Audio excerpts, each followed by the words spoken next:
Bueno, mis amados, vamos a continuar con la serie de enseñanzas que hemos estado teniendo acerca de sanidad interior. Y esta noche tocaba un tema que viene en este folleto que hemos estado estudiando, que se llama los complejos de inferioridad. Pero yo orando y alistando esto, dije, qué feo ese nombre, aunque es el tema en específico. Dije, yo no le llamaría a una prédica los complejos de inferioridad. Y el Señor, mientras estaba sentada ahí en la cama de Katia, en una de sus habitaciones, me mostró un libro que había enfrente mío que decía, cada día más sano. Y yo entendí, amados, que nosotros en el proceso de sanidad, muchas veces decimos, uy, es que a mí me falta tanto, estoy tan enfermo, necesito tanto. Y es cierto, todos nosotros necesitamos ser sanados, eso es cierto. Y el camino del cristiano es un camino de sanidad continua, hermanos. Es un camino en donde usted va avanzando y va siendo sanado. Pero yo esta noche entendí que es un camino para cada día estar más sano. Hermanos, es cambiar el aspecto negativo por el aspecto positivo. ¿Qué hace uno para estar más sano físicamente, hermanos? Muchas personas toman la decisión de hacer ejercicio, otros toman vitaminas, otros consumen determinados alimentos. Ahora que estábamos en la casa, Katia me decía, negra, me voy a comer un ajo. Y yo decía, ay, santísimo, porque comerse un ajo, tragarse un ajo es algo tremendo, ¿verdad? Y ella me decía, es que necesito estar más sana porque tengo las defensas bajas. Entonces los seres humanos hacemos cosas para estar más sanos, hermanos. Y esta sesión de sanidad y estas enseñanzas de sanidad son para cada día estar más sano. Usted lo puede decir conmigo, yo quiero cada día estar más sano. Lo puede repetir conmigo, yo quiero cada día estar más sano. Hermanos, eso es lo que nosotros, el camino hacia el que debemos aspirar, para cada día vivir más sanos, hermanos. Este proceso de sanidad en Dios a veces es un poquito lento, hermanos, porque yo hablaba con una hermana el martes pasado que mientras hablábamos ella lloraba y lloraba y lloraba y como una niña, y ella me decía, Rebe, es que no entiendo porque ella pasó la administración y no puedo parar de llorar, sigo llorando. Y me dice, y tuve muchos recuerdos de mi infancia, muchos recuerdos de mi adolescencia y no puedo parar de llorar. Y yo le decía, es que Jesús abrió la herida, Jesús abrió ahí donde estaba oculto, donde la herida estaba tapada. Y Jesús empezó a abrir la herida y empezó a mostrarte ahí donde era. Y entonces ella me expresaba todas las cosas que sentía por dentro. Y yo le decía, Jesús ha expuesto la herida, pero vas a empezar un proceso de sanidad. ¿Cuántos han visto una herida que cure de un día para otro? ¿Alguien la ha visto? ¿Verdad que no? ¿Cómo curan las heridas, hermanos? Lentamente, ¿verdad que sí? Las heridas se curan muy lento, hermanos. Y a veces nosotros creemos que este proceso de sanidad va a empezar este martes y hoy voy a ir a la iglesia y voy a ser sanado. Sí, hermanos, usted empieza el proceso de sanidad. Y yo esta noche quiero decirle, téngase paciencia en este proceso de sanidad. Téngase paciencia porque Dios un martes va a hacer una cosa, otro. Al día siguiente usted va a ver una película y va a recibir sanidad. Al día siguiente va a escuchar una canción y va a recibir sanidad. Otro día va a estar conversando con algunas personas y va a recibir sanidad. A mí me pasó ayer algo muy curioso. Estábamos ahí en la cabaña y ustedes saben que la familia de mi mamá son de Acosta y que nos encanta el campo y nos encanta regresar a Acosta. Y ahí se llama Cedral de Acosta, ¿verdad? Entonces Michael pasó todo el día hablando como un cholo de Acosta, ¿verdad?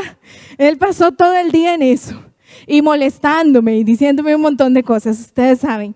Hermanos, y yo empecé a tener recuerdos ahí en la cabaña ayer. Por eso les decía que uno de los propósitos de la cabaña es ser sanados.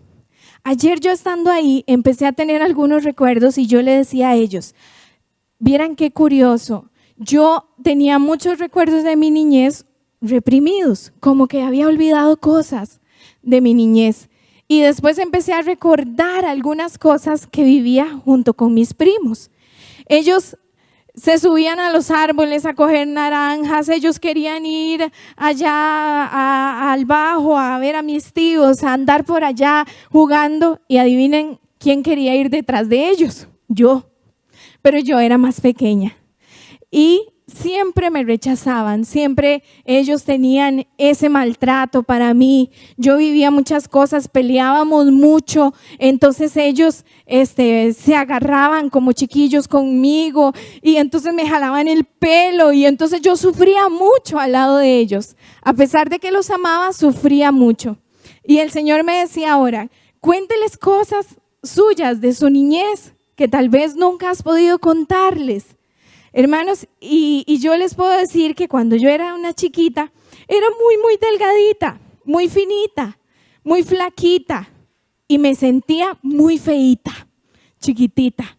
Entonces eso, sumado al maltrato que vivía de mis primos cuando era niña, de su rechazo, de no queremos jugar con usted es un inútil, usted se cae en todo lado, usted no puede andar con nosotros.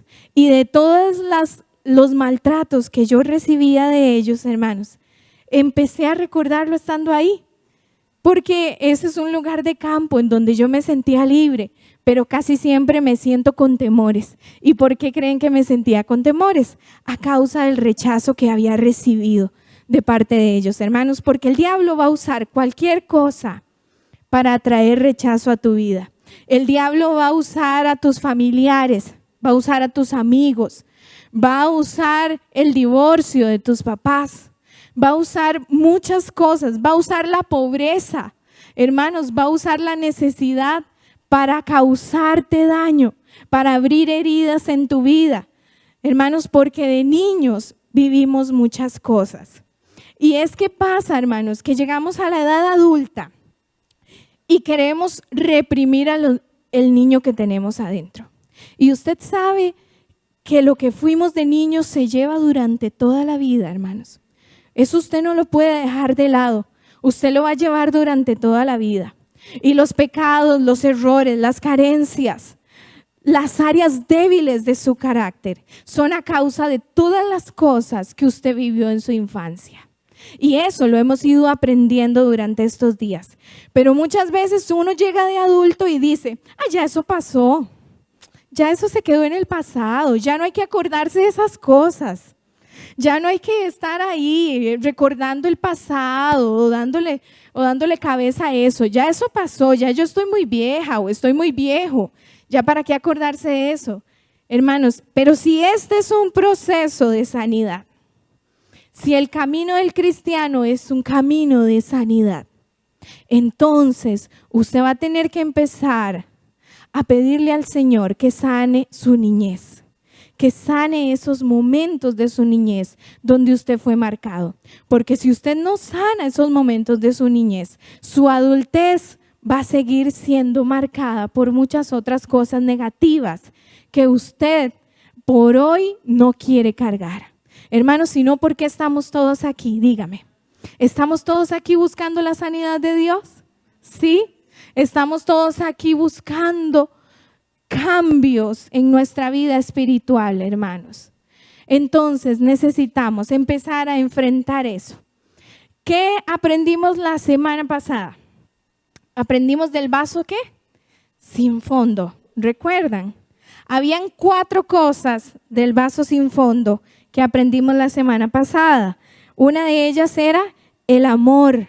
Cuando no tenemos amor de parte de nuestros padres, de parte de las personas que nos criaron, no tenemos fondo en el vaso. Cuando no tenemos perdón, cuando no somos perdonados ni aprobados, sino que fuimos rechazados por todo, por regar el vaso de agua, por no barrer bien, porque se nos cayó algo. Todo ese rechazo, toda esa falta de perdón a nuestras faltas era lo que quitaba el fondo del vaso. También la protección era una de las partes que vimos la semana pasada, y el elogio, todas las palabras de afirmación que debe tener un niño y no las tuvimos, nos hicieron ser vasos sin fondo. ¿Qué era un vaso sin fondo? Un vaso al que usted le echa agua y ¿qué pasa? Pasa directo, ¿verdad? Ese es el vaso del fondo. Entonces, nos dan amor y pasa directo. Nos dan amor y no podemos dar amor. Toda esta falta de estos 4 elementos nos hacía un vaso sin fondo, hermanos. Quiero contarles algo. Katia la semana pasada tuvo un sueño que nos impactó mucho en el equipo de trabajo y que nos impactó mucho a nivel de los maestros de escuela dominical. Y hoy Vivi lo compartía en un mensaje y ya Katia me lo había contado. Ella tuvo un sueño donde se topaba con un niño. Ella, yo creo que se los contó. Donde ella se topaba con un niño y el niño le decía que a él lo enseñaban con impaciencia. Y decía, a mí me enseñan con impaciencia porque los maestros son impacientes también con los adultos. Hermanos, pasa una cosa. A veces nosotros nos topamos con adultos duros, con personas que están muy dañadas. Y a veces no nos tomamos el tiempo de pensar, ¿y qué niño es ese? ¿Y qué niña era esa? Tuvo personas que le dieran protección, amor, que le transmitieran perdón. No. La semana pasada cuando yo hablaba con esta hermana que les cuento, yo solo veía en los ojos de ella a una niña chiquitita. ¿A cuántos les ha pasado que pueden ver en los ojos del otro a un niño? Que están viendo sus ojos y usted dice, lo que estoy viendo es una niña o un niño desprotegido, herido. Hermanos, porque si nosotros cargamos siempre con el niño que somos, es probable que el adulto que seamos sea por el niño herido que fuimos.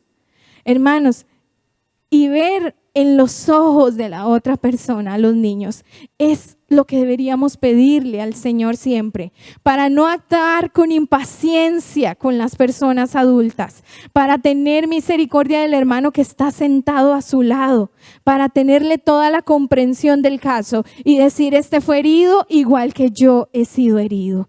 Este fue una persona que no tuvo las bases del vaso igual que yo.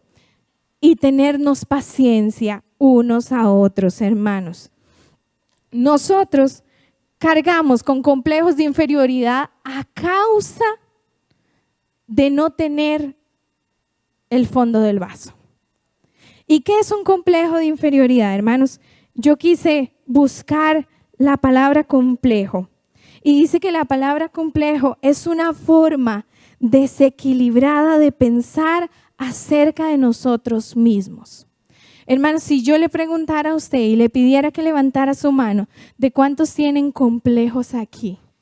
A lo mejor a usted le daría vergüenza levantar su mano y decir, sí, yo soy una complejada, ¿verdad? Porque ese término es como despectivo, ¿verdad que sí? Decir, ay, qué acomplejada. Es ese término tan despreciativo, hermanos. Pero le voy a decir una cosa, muchas de nuestras conductas son complejos de inferioridad. Y ahora los vamos a ver, porque vamos a ver la lista de cosas que nosotros hacemos, hermanos, a causa de los complejos de inferioridad. Les dije que un complejo es una forma desequilibrada de pensar acerca de nosotros mismos. Resulta que la raíz de la palabra complejo significa abarcar, rodear, enlazar completamente, abrazar. Resulta que los complejos son aquellas cosas que hemos abrazado como conductas y que nosotros decimos, sí, es que así soy yo. Sí, es que esa es parte de mi personalidad. Sí, es que esa es mi forma de ser. Y lo que usted está haciendo es abrazando un complejo, que a lo mejor es algo que usted ha arrastrado toda su vida y que hoy, esta noche o esta semana o este mes usted debería soltar. Hermanos, porque estamos en el camino en donde Jesús nos puede hacer libres. ¿Cuántos dicen amén a eso, hermanos? ¿Cuántos creen que Jesucristo les puede hacer libres? Yo creo, hermanos, que el Señor puede hacernos libres. Un complejo de inferioridad es un pensamiento acerca de ti mismo que está abrazado a tu mente y por ende a tu comportamiento. Inferioridad es sentirse menos. Es sentir que usted no tiene valía en algún aspecto de su personalidad o de su carácter. Es algo que usted ha abrazado como parte de su vida, pero que no lo es. Nuestras acciones, hermanos, van en dos sentidos. El primer sentido es para reafirmar la pobre opinión que tiene acerca de usted mismo. Si usted tiene un complejo de inferioridad y usted dice, no, es que yo no puedo, es que todos los demás sí pueden, pero yo no. Yo no puedo cambiar, yo no puedo dejar de mentir, yo no puedo dejar de sentirme una persona fracasada. Todos los demás pueden tener un trabajito estable, yo no. Esos complejos de inferioridad pueden accionarse hacia dos direcciones, hacia reafirmar su pobre opinión o para demostrar que no es cierto. Entonces hay personas que no dicen yo no puedo, sino que hacen todo lo posible para andarle reafirmando a la gente que ellos sí pueden. Y entonces tienen caracteres fuertes y entonces andan demostrándole a toda la gente yo sí puedo. Conmigo no se meta, le dicen a la gente así. Esta soy yo, este soy yo, este es mi carácter. Y entonces van en esas dos direcciones y nosotros creemos, mira qué carácter el de esa persona. No, hermanos, lo que tiene es un complejo de inferioridad. Eso es lo que tiene. Y a veces no nos damos cuenta, a veces decimos qué mal genio o qué persona no se deja moldear por Dios o no se quiebra. Hermanos, y lo que tiene es una reafirmación hacia su complejo de inferioridad. Hay algún área de su vida en donde tiene un área herida, un complejo de inferioridad y está intentando taparlo. Y entonces intentamos taparlo de esas dos maneras, o poniéndonos por el piso o elevándonos hacia donde no debemos. Y resulta, hermanos, que hay un ejemplo en la palabra de Dios de cómo debe ser nuestra opinión acerca de nosotros. Y es el ejemplo de Jesucristo. Y vamos a ir a la palabra del Señor, Juan 8:14. Vamos a buscarlo.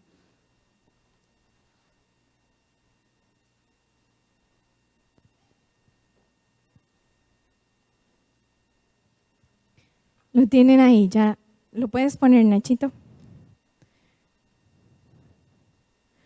Juan 8:14. Dice así, ¿lo pueden leer conmigo? ¿Sí? Dice, respondió Jesús y les dijo, aunque yo doy testimonio acerca de mí mismo, mi testimonio es verdadero, porque sé de dónde he venido y a dónde voy.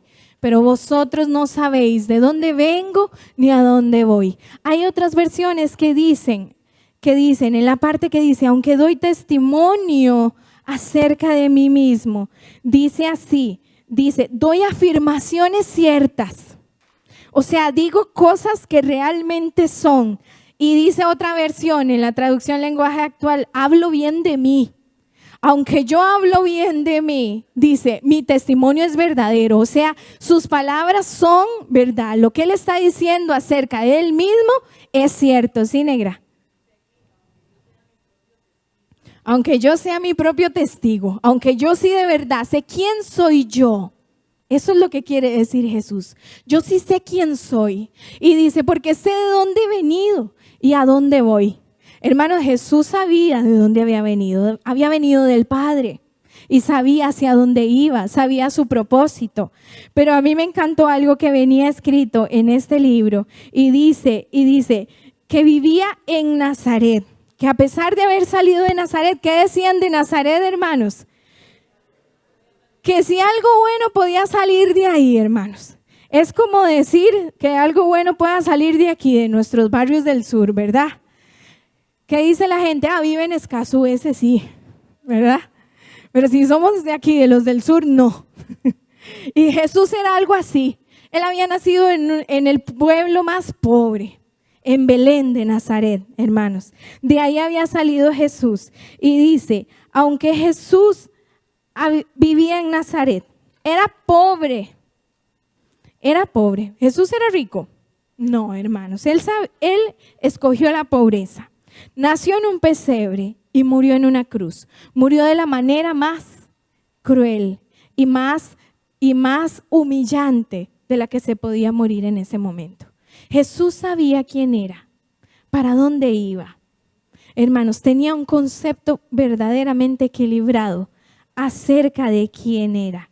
Él no se sentía inferior, porque ellos decían ese, y usted le decían a Jesús, ¿con qué autoridad nos enseña? Esas eran las palabras que usaban hacia Jesús. Y Jesús les decía, ustedes no saben de dónde vengo y a dónde voy. Yo sí sé, yo tengo un concepto claro de quién soy, hermanos. Y el Señor esta noche quiere darle a usted un concepto claro de quién debe ser usted. Porque mientras vamos caminando, vamos a irnos descubriendo a dónde tenemos que exponernos al Señor, hermanos. Yo quiero contarles una anécdota. Resulta que yo me rasguñé este brazo derecho y me rasguñé en esta parte. Se los enseñaría luego. Y mucha gente en el trabajo, aquí en la iglesia, me dijeron, ¿qué le pasó? Porque es un rasguño como de aquí a aquí. Es muy grande. Hermanos, la herida se ve. ¿Entiende? Hay cosas que usted cree que nadie nota, pero sí están, hermanos. Y la gente sí las nota. Y la gente dice, aquí esta persona necesita ser sanada. Hermanos, las heridas están presentes, no están ocultas. Las heridas se ven. ¿Sabe cómo se ven? En nuestro comportamiento. Ahí se ven las heridas. Y hoy vamos a ver estos comportamientos para descubrirnos en dónde están nuestras heridas, hermanos. Vamos a ver el primer punto de los mecanismos que usamos para los complejos de inferioridad es el aislamiento. ¿Cuántos han padecido de aislamiento, hermanos? Que se quieren aislar, sí, y sentirse solos y que nadie esté con ellos. Y si hay un grupo de personas, entonces mejor se corren. A mí me pasaba, yo tenía aislamiento en el colegio.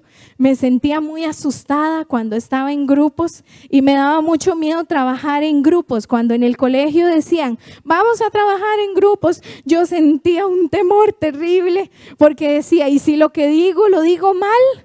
¿Y si digo cosas tontas? ¿Y si digo cosas que no son?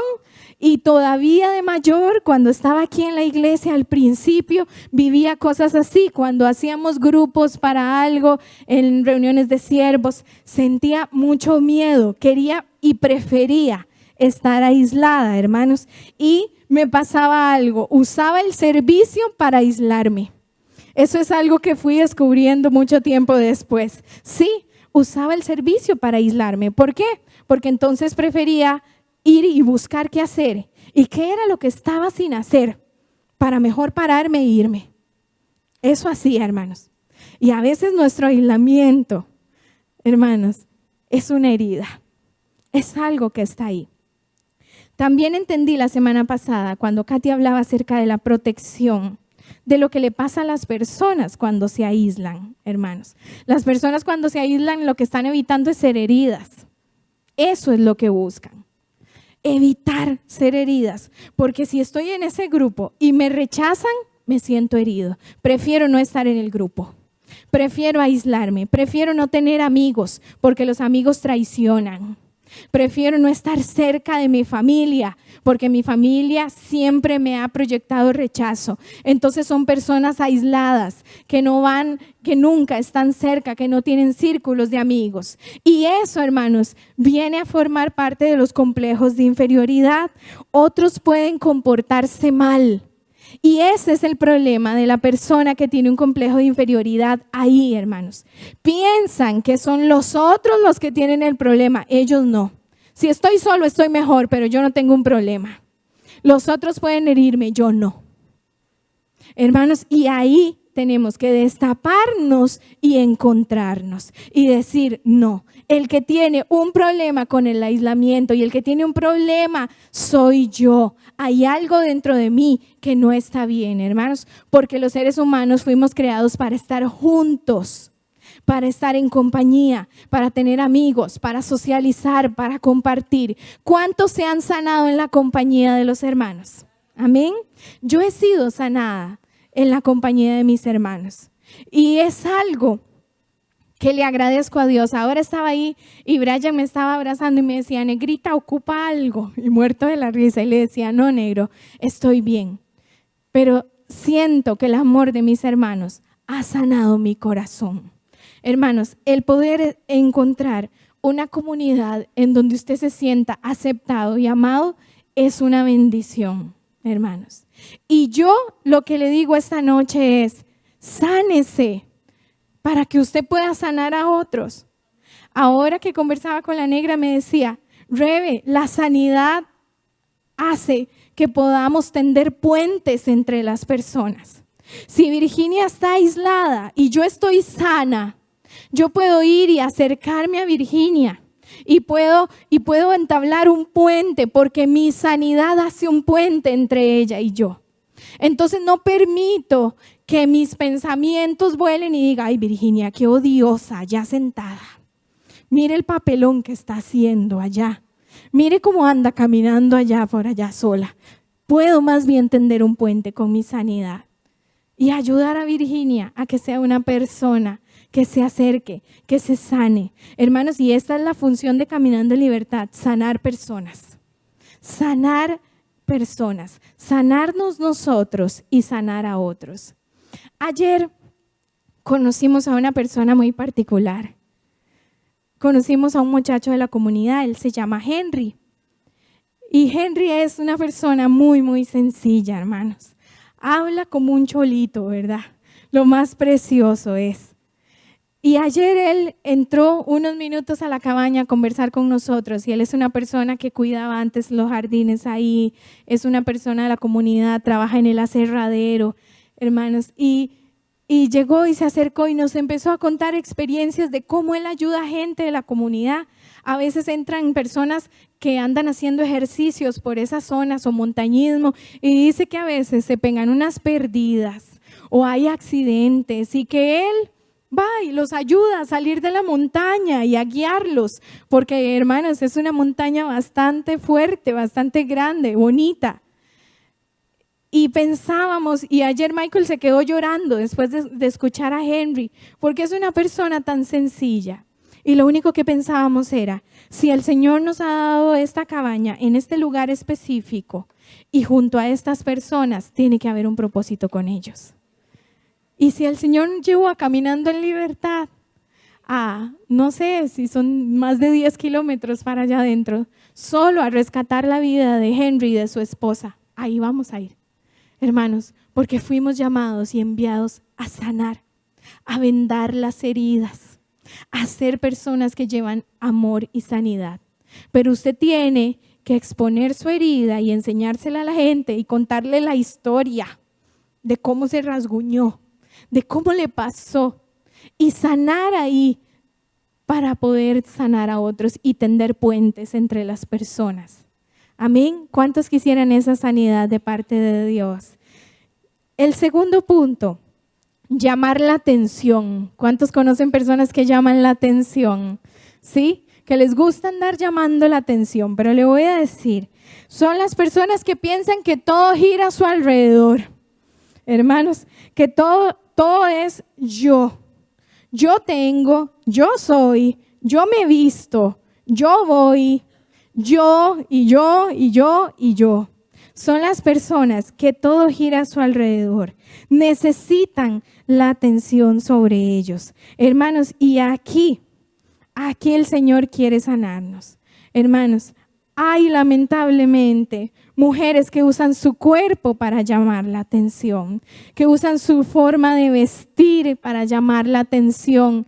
Y yo no sé, hermanos, pero nosotros necesitamos verdaderamente sanarnos y descubrir ahí adentro qué es lo que está pasando. Cuando usted ve a una mujer exponer su figura más allá de lo normal, hermanos, definitivamente está buscando llamar la atención. Y lo que hay detrás de eso no es una mujer de mala vida o una mujer mala, como diríamos religiosamente.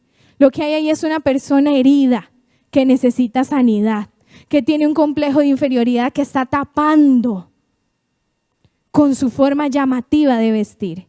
Y cuando hay hombres que lo que buscan es, como me decía Katia, que hombres que buscarse el carro más grande que puedan para andar llamando la atención, o tener el último celular de moda para llamar la atención, para sentir que tienen algo que es valioso. Hermanos, todas esas son formas de llamar la atención y necesitamos sanarnos. El punto número 3, sentirse demasiado susceptible. Y yo dije, amén. He sido una persona muy susceptible toda mi vida. He tenido que traer esto a la presencia de Dios y decirle, Señor, sáneme. Soy una persona susceptible. Me siento ofendida con la mínima broma, imagínense. Tan bromistas que somos en Caminando en Libertad. Imagínense a donde me trajo el Señor. A tener que ser sanada ahí, en la susceptibilidad. Somos personas que no resistimos la crítica. Hermanos, si cuando alguien llega y le dice algo, así no, o mire, yo pienso que debería, y usted siente que se siente demasiadísimamente ofendido, usted tiene un problema. Usted es demasiado susceptible. Busca la aprobación y son las personas que no aceptan elogios. A mí me pasaba que yo buscaba mucho la aprobación a través de mis acciones. Entonces buscaba cómo hacer todo lo posible para ser aprobada, para tener el check en todas las cosas. Hermanos, y eso lo que es una herida aquí adentro. No me siento aceptada, necesito que me acepten. Y voy a hacer esto y esto para buscar la aprobación. No quiero los elogios, porque son personas que no se permiten elogiar. Son personas que dicen, no me diga que estoy bonita, no me diga que lo hice bien. No, nada más están buscando ser aprobados, buscan un espacio, buscan un lugar. Hermanos, y las personas que no resisten la crítica forman parte de sentirse demasiado susceptible ante todas las cosas. La crítica, la aprobación y la falta de aceptación de elogios. El punto número 4, ser demasiado posesivo. Son las personas que suplen la inferioridad con cosas especiales. Entonces dicen, mis amigas y mi amiga, mi esposo, mis cosas, mis hijos, sí, hermanos, son suyas, pero el andarlas recalcando y el andarlas sintiendo que son suyas es un sentimiento de inferioridad. Hermanos, y hay personas así, hay personas que todo el tiempo dicen, es que es mi familia, y usted ve, y son familias enfermas, son familias cerradas, son familias que se sienten especiales, que esos 5 miembros de familia son sobrenaturales. No hay nadie como ellos, ¿sí? Son personas que son cerradas, que no aceptan ningún otro miembro en su familia porque ellos nacieron de una especie especial. Sí, yo los he visto, hermanos. Yo los he visto. Son personas que todo es mío. O la gente que a todo le pone nombre, ¿verdad? A mi sueta, a mi lapicero, a mis cosas. Hay personas así, hermanos, y que están repartiendo algo y este es mi fresco y mi plato y a mí no me dejen sin nada y Dios guarde, ¿verdad? Porque lo mío tiene que ir primero y adelante. Hermanos, esos se da cuenta que son conductas. Y nosotros decimos, mira, fulanito es así, sutanito es así, ay, mira, mi tía, o yo soy así. Y nosotros decimos, pero es que eso es un comportamiento, esa es mi personalidad. Hermanos, y en realidad son complejos de inferioridad ahí ocultos, que solo el Espíritu Santo, el Señor, puede mostrarnos para sanarnos aquí adentro. Dice, también son las personas, en el ser demasiado posesivo, son las personas excesivamente egoístas, hermanos. Y todos conocemos a un egoísta, ¿verdad que sí? Que todos decimos, ay, ese que no presta nada. Y cuando lo presta, presta lo más feo que tiene, ¿verdad? El punto número 5, la crítica a los demás. Las personas que viven criticando a otros. Dice, no soportan lo que ven en otras personas y siempre creen que otros andan hablando mal de ellos. Yo conozco personas, hermanos, que dicen, es que viera cómo me tienen envidia en tal área. Me tienen envidia de mi pelo. Yo lo sé, yo lo siento. Así. Sí, yo he escuchado expresiones como yo lo percibo. Yo siento la envidia. Cuando camino los percibo donde me ven y me envidian. Y son personas que también viven criticando a otros. Viven con el ojo puesto en los demás. Y que dicen, ay, fulanito, tal cosa, sutanito, tal otra, menganito, tal otra. Hermanos, cuando usted tiene esa percepción de que le critican, lo que tiene es un complejo de inferioridad. Cuando una persona está libre y tranquila y anda por la vida en paz sin pensar que aquel grupo está hablando mal de mí, se deben estar burlando de mí. Deben estar viéndome o hablando de lo que hice. Hermanos, esas cosas se dan dentro de nuestras comunidades. Es normal porque necesitamos ser sanados. Porque necesitamos ser expuestos. Son personas que viven desde la comparación, hermanos. Y aquí tenemos que darnos cuenta de esto. Las personas que viven desde yo también puedo, yo también sé, yo también tengo eso, yo también puedo obtener eso. Todas estas formas son complejos de inferioridad. El punto número 6, proyectarse. La gente que se proyecta. Creen de los demás lo que ellos son en realidad. Entonces son las personas que viven juzgando los comportamientos de los demás. Y dicen, ese debe ser un chismoso. Y en realidad el chismoso es usted, porque es una proyección.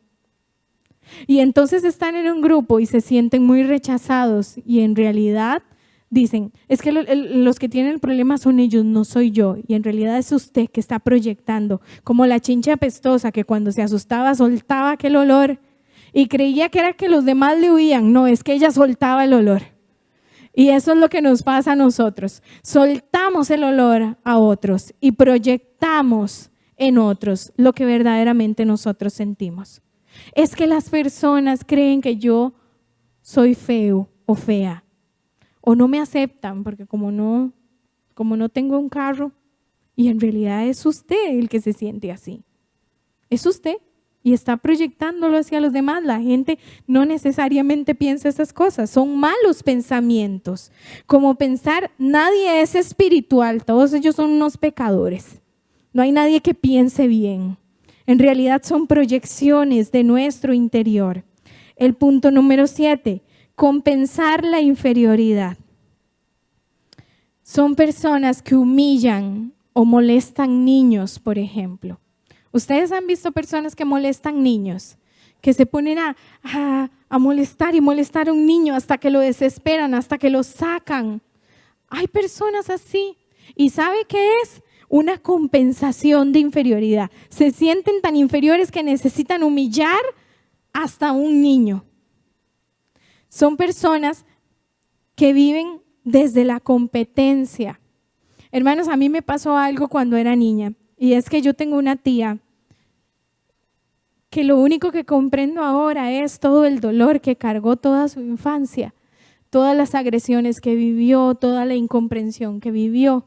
Eso lo entiendo ahora, pero cuando yo tenía 4 años y ella me decía macarrón escurrido,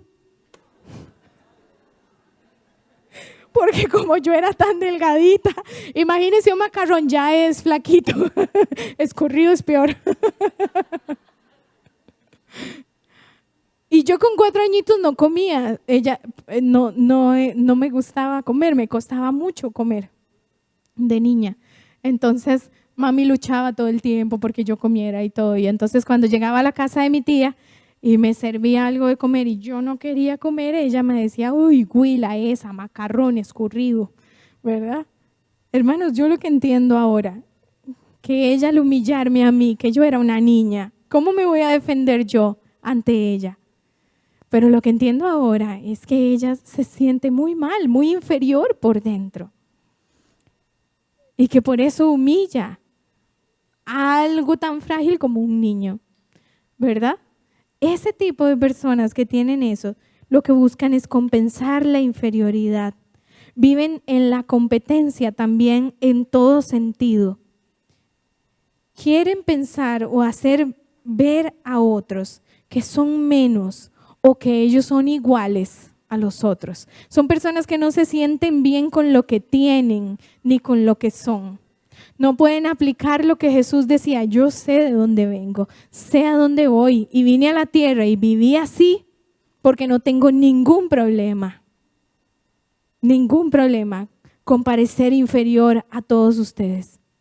Hermanos, necesitamos que el Señor nos ayude. El punto número 8, personas perfeccionistas. ¿Cuántos conocen un perfeccionista? ¿Sí? ¿Y qué dice uno de los perfeccionistas? ¿Cómo jode la vida, verdad? Uy, es que jode, ¿verdad? Eso decimos de los perfeccionistas. Pero usted sabe, hermanos, que hay una manera de ser perfeccionista y estar sano. En realidad es buscar el equilibrio que Dios quiere darnos. Las personas perfeccionistas tienden a aislarse. De hecho, el perfeccionismo les ayuda a aislarse. Porque entonces dicen: no, yo lo hago. Yo puedo hacer esto mejor. No necesito incluir a nadie más para hacer lo que yo sí puedo hacer. ¿Verdad? Esos son los perfeccionistas. También, hermanos, son las personas que viven en la constante demanda de acciones y exigencias en los otros y en sí mismos. Viven exigiéndose demasiado de la vida. Las personas perfeccionistas. Y el punto número 9, que ya es el último, son las personas que dicen: lo que siento acerca de mí mismo es falso. ¿Qué quiere decir esto, hermanos? Que se sienten muy poco o demasiado. Son las personas que tienen un concepto totalmente distorsionado de sí mismos. Y usted dice: qué raro, porque esa persona se sentirá así. Qué raro, se siente divina y nada que ver, ¿verdad? Y uno dice: eso está bien raro. Que sienten un complejo de superioridad. O personas que tienen un concepto de sí demasiado bajo, que siempre se andan humillando a sí mismas. ¿Ustedes han conocido a una persona que se ande humillando a sí misma todo el tiempo? Claro, son personas que piensan que no sirven para nada, que no pueden lograr nada, que eso no, que yo soy muy tonto, muy estúpido. Usan esas expresiones para sí mismos. Hermanos, yo les voy a contar algo acerca de mi herida en el brazo. Resulta que en el proceso de sanidad de ese rasguño, que yo les digo que todavía se me ve bastante, hubo un día que me dolía demasiado, un día que se me puso hinchado y me picaba, y yo decía: ahora sí se me metió una infección, ¿y qué voy a hacer? Yo decía: ¿qué es esto? Me duele demasiado, no soportaba ni el roce de la blusa en el brazo, y yo decía: ay, Dios mío, ahora sí, ¿qué voy a hacer? Y la gente me decía: póngase tal cosa y póngase tal otra. Y yo simple y sencillamente dije: no, lo voy a dejar así. Voy a esperar a mañana. Si mañana sigue hinchado y sigue mal, le digo a Yane que me ayude, que me dé algo para esto. Porque estaba bastante hinchado. Hermanos, a veces cuando vemos estas cosas, es como ver una herida hinchada, pica, incomoda. Pero si usted no la deja expuesta y si usted no permite que venga la sanidad natural de parte de Dios, la herida no se va a sanar. Y nosotros necesitamos exponernos y sanarnos y hablar con la verdad, porque a veces nos pasa eso. A veces escuchamos todas estas cosas y decimos: ay, sí. Y no permitimos que el Espíritu Santo venga a mostrarnos realmente nuestra herida. Si usted viene a los pies de Jesús con toda sinceridad y le dice, Señor, de toda esa lista que revelé, yo tengo 2, tengo 3, tengo 4, tengo 9, ¿verdad? Realmente necesito ser sanado, pero necesito exponerme a Dios. Si usted no aprende a exponerse, entonces va a cargar con sus heridas toda la vida. Ahora que Brian leyó el Salmo 138, creo, decía que el Señor atiende al humilde, hermanos. Si usted muestra sus heridas a Jesús, el que le puede libertar, el que le puede ayudar, hermanos, Él atiende al humilde. O sea, quiere decir que si usted le pide una cita para enseñarle sus heridas, Él le va a atender con humildad. Usted puede acercarse a Jesús y Jesús puede sanarle. Quiero que por último leamos Juan 8, 31 al 36.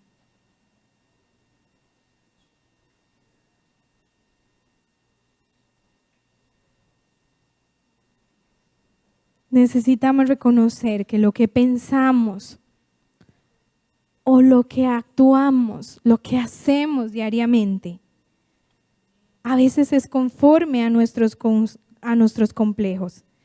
Dice ahí Juan 8:31, dijo entonces Jesús a los judíos que habían creído en Él, si vosotros permaneciereis en mi palabra, seréis, ¿qué dice? Verdaderamente mis discípulos, el 32 por favor. Y conoceréis la verdad, ¿y qué dice? Y la verdad os hará libres. Hermanos, Jesús es la verdad. Yo le pude haber leído a usted los 9 puntos de los complejos de inferioridad, pero Jesús es la verdad. Las terapias, la psicología, los conceptos, todo el conocimiento humano está ahí a su alcance. Pero la verdad es Jesucristo. Y esa verdad le puede hacer libre. Y esa verdad le puede sanar. Sigamos leyendo el 33. Y le respondieron, linaje de Abraham somos y jamás hemos sido esclavos de nadie. Porque ellos decían, ¿cómo de qué nos va a hacer libres usted? Si nosotros no somos esclavos, ¿cómo dices tú seréis libres? No entendemos. Siga, por favor, el 34. Jesús les respondió, de cierto os digo, que todo aquel que hace pecado, esclavo es del pecado. Sigue adelante. Y el esclavo no queda en la casa para siempre, el hijo sí queda para siempre. O sea, si usted está esclavo en este momento de algo, de alguna atadura en su vida, usted puede ser libre. No tiene que quedarse en esa condición, hermanos. No debe quedarse en esa condición. Y el último, el 36, dice, así que si el Hijo os libertare, seréis verdaderamente libres. Hermanos, y es que nos pasa algo. Hemos abrazado los complejos como nuestras conductas, como nuestra personalidad, como las cosas que somos. Es que así me gusta vestir, así me gusta hablar, eso es lo que pienso, este es mi carácter. Usted tiene abrazado ese complejo ahí. Hermanos, ¿y sabe qué hace ese complejo en su vida? Hacerlo pecar. Eso es lo que hace. Llevarlo hacia el pecado. Entonces usted hiere a su familia, hiere a sus hijos, sigue con la cadena lastimando personas. Sigue en el camino del pecado. Cuando Jesús le está ofreciendo, ¿qué? Libertad. Libertad del pecado. Y los judíos no entendían y decían, nosotros no somos esclavos de nadie, no le entendemos.